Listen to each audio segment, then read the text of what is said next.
வணக்கம் வணக்கம் நண்பர்களே. இந்த காணொளியில் நம்ம பார்க்கக்கூடியது பார்ட் 3.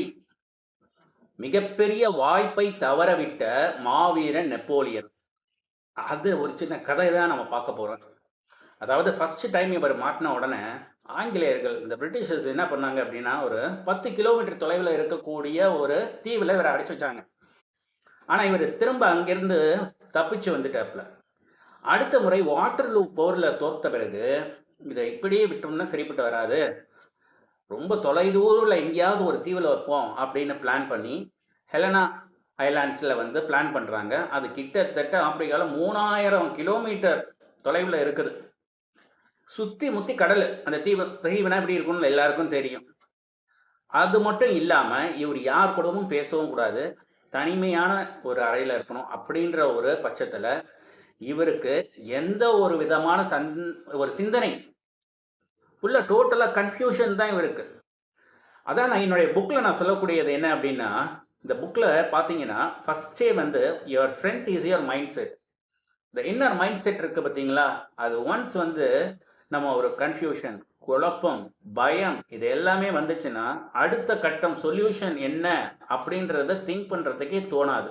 அந்த சூழ்நிலையில் தான் இருந்தார் நெப்போலியன். இப்போ தான் கதையின் முக்கியமான ஒரு சுச்சுவேஷன். இந்த சமயத்தில் நெப்போலியனுடைய நண்பர் ஒருவர் வரார். வந்து ஆங்கிலேயர்களிடம் ஒரு கோரிக்கை வைக்கிறார்.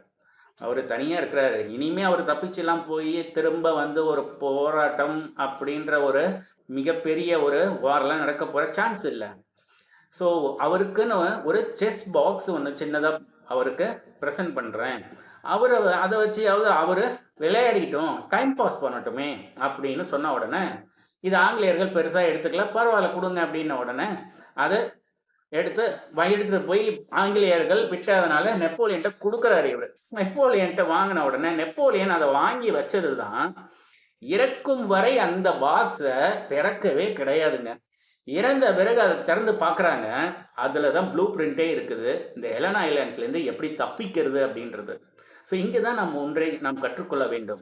எந்த சூழ்நிலையிலும் நம்முடைய மன வலிமை எந்த ஒரு சமயத்திலும் விட்டுவிடக்கூடாது.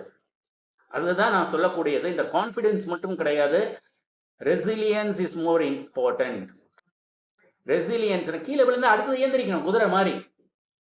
அப்படி ஒரு சூழ்நிலை. மாபெரும் நெப்போலியன் இருக்காப்ல, எவ்வளோ பெரிய வீரர், அவருக்கே இந்த நிலைமை அப்படின்னு கடைசி காலகட்டத்தில் சூழ்நிலை, சந்தர்ப்பங்கள் இது நமக்கும் எல்லாருக்கும் அதே மாதிரி வரும். இந்த ஒரு கதை எல்லாருக்கும் ஒரு பாடம். நாம் அந்த மாதிரி ஒரு தவறை செய்ய வேண்டாம்.